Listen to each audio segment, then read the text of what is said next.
हरे कृष्णा, राधे राधे दोस्तों। आप सभी पर भगवान विष्णु की कृपा सदा सर्वदा बनी रहे। आज की वीडियो में आप जानेंगे सावन मास के शुक्ल पक्ष में पड़ने वाली एकादशी कब है, एकादशी की पूजा का शुभ मुहूर्त क्या रहेगा, व्रत पारण का शुभ समय क्या रहेगा। तो साल 2025 में सावन मास के शुक्ल पक्ष की एकादशी तिथि इस बार 2 दिन पड़ रही है।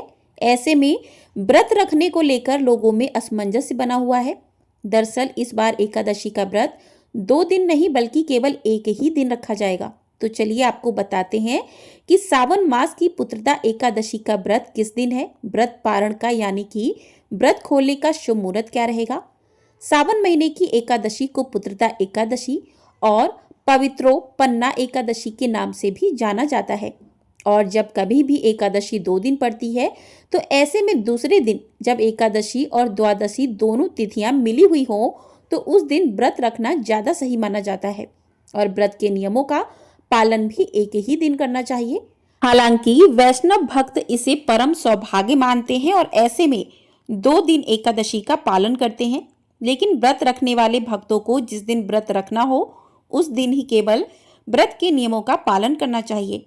अगर एक दिन पहले दोपहर से एकादशी लग भी गई हो तो भी आप उस दिन तुलसी के पत्ते तोड़कर रख सकते हैं, तुलसी जी में जल भी अर्पण कर सकते हैं। केवल जिस दिन आपको व्रत रखना हो उसी दिन तुलसी जी को स्पर्श ना करें, तुलसी के पत्ते ना तोड़ें और तुलसी जी में जल भी न चढ़ाएं।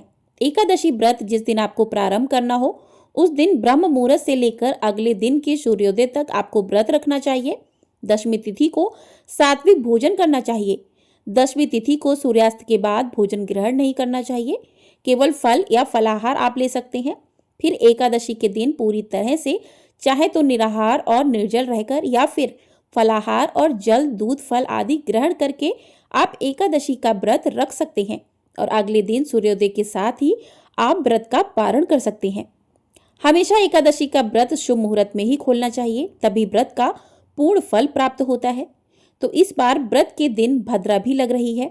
भद्रा को बहुत ही अशुभ समय माना जाता है और भद्रा के समय पूजा पाठ या कोई भी शुभ काम नहीं करना चाहिए। आइए अब जान लेते हैं कि एकादशी तिथि प्रारंभ कब से होगी और कब समाप्त होगी। तो एकादशी तिथि 4 अगस्त सोमवार सुबह 11:42 से प्रारंभ हो जाएगी और 5 अगस्त मंगलवार दोपहर 1:12 तक एकादशी तिथि रहेगी।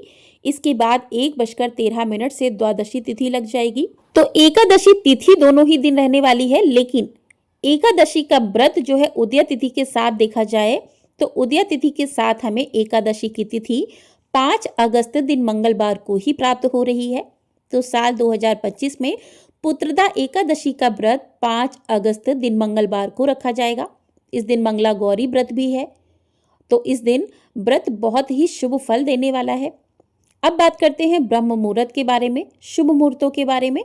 तो 5 अगस्त मंगलवार को सूर्योदय सुबह 6:03 पर होगा, सूर्यास्त शाम 7:02 पर होगा। ब्रह्म मुहूर्त सुबह 4:27 से 5:15 तक का रहेगा।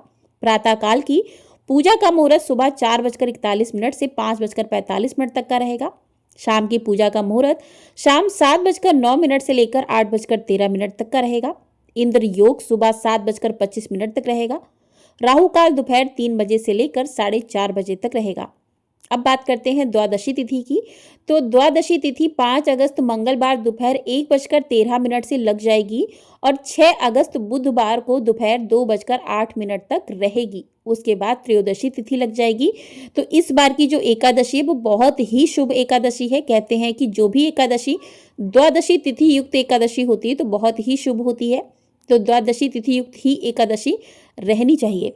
अब बात करते हैं 6 अगस्त बुधवार के शुभ मुहूर्त के बारे में। तो इस दिन सूर्योदय सुबह 5:43 पर होगा, सूर्यास्त शाम 7:11 पर होगा। ब्रह्म मुहूर्त सुबह 4:27 से 5:15 तक रहेगा।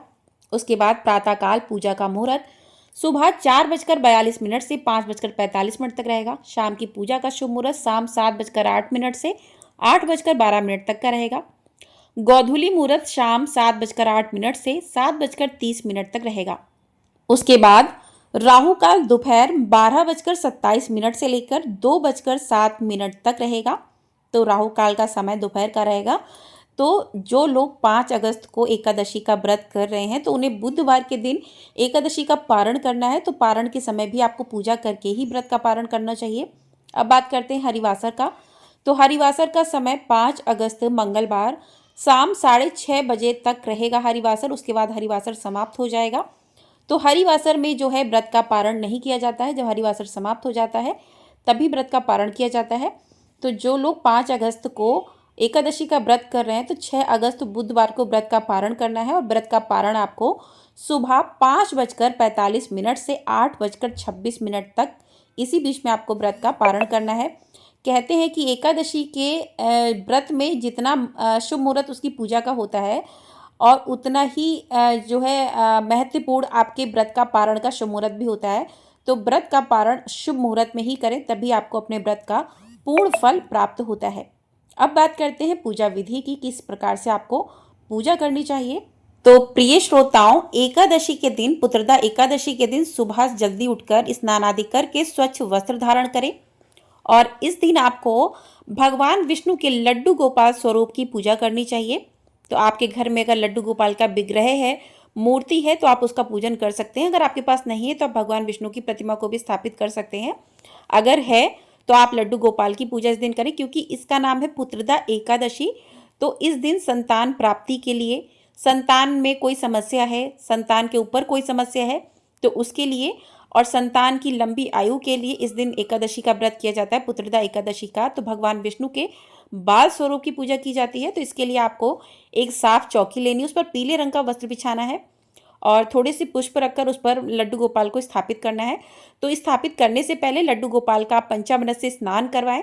तो अच्छे से दूध, दही, शहद, घी, शक्कर, पांचों चीज़ों को मिलाकर अच्छे से लड्डू गोपाल को स्नान करवाएं। उसके बाद आराम से पोंछ दें उनको अच्छे से।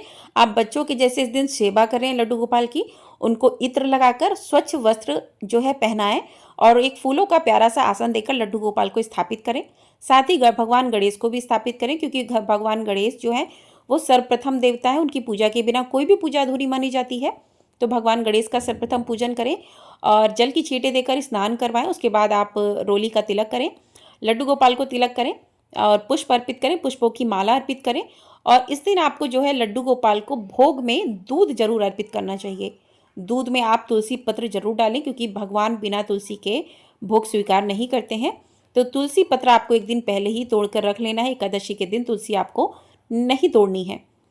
तो आप दूध जरूर अर्पित करें, क्योंकि बाल स्वरूप है तो भगवान को, छोटे हैं तो उनको दूध जरूर अर्पित करें। और इस दिन जो भी मौसमी फल आपके पास है आप वो अर्पित करें और दीपक प्रज्वलित करें और भगवान को जो है धूप दीप नैवेद्य अर्पित करें और भगवान की कथा को सुने।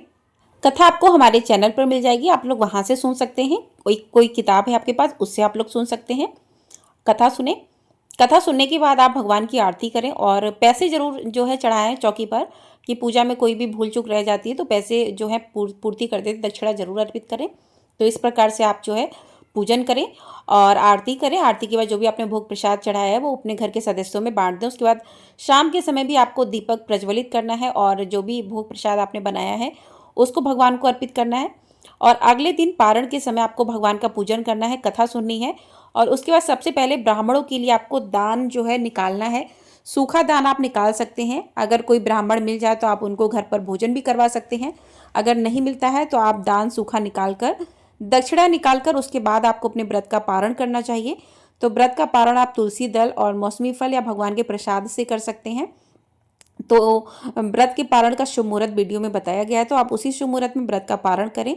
तो इस प्रकार से आपका एकादशी का जो है व्रत पूर्ण माना जाएगा।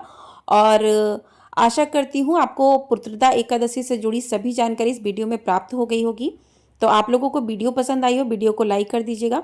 चैनल पर नया है तो चैनल को सब्सक्राइब भी कर लीजिएगा। आपको हमारे चैनल पर सावन मास की कथाएं भी प्रतिदिन सुनाई जा रही हैं, तो इन कथाओं को अगर आपने नहीं सुना है तो आप लोग जाकर सुन सकते हैं।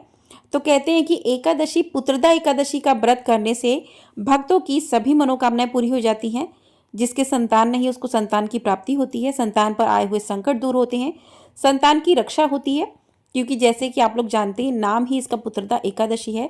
तो भगवान के बाल स्वरूप की इस दिन पूजा करनी, अगर आप लोग व्रत नहीं भी रख पाते हैं फिर भी आप इस दिन लड्डू गोपाल की पूरे विधि विधान से स्नान करवा के, पंचामृत से स्नान करवा के उनका पूजन कर सकते हैं।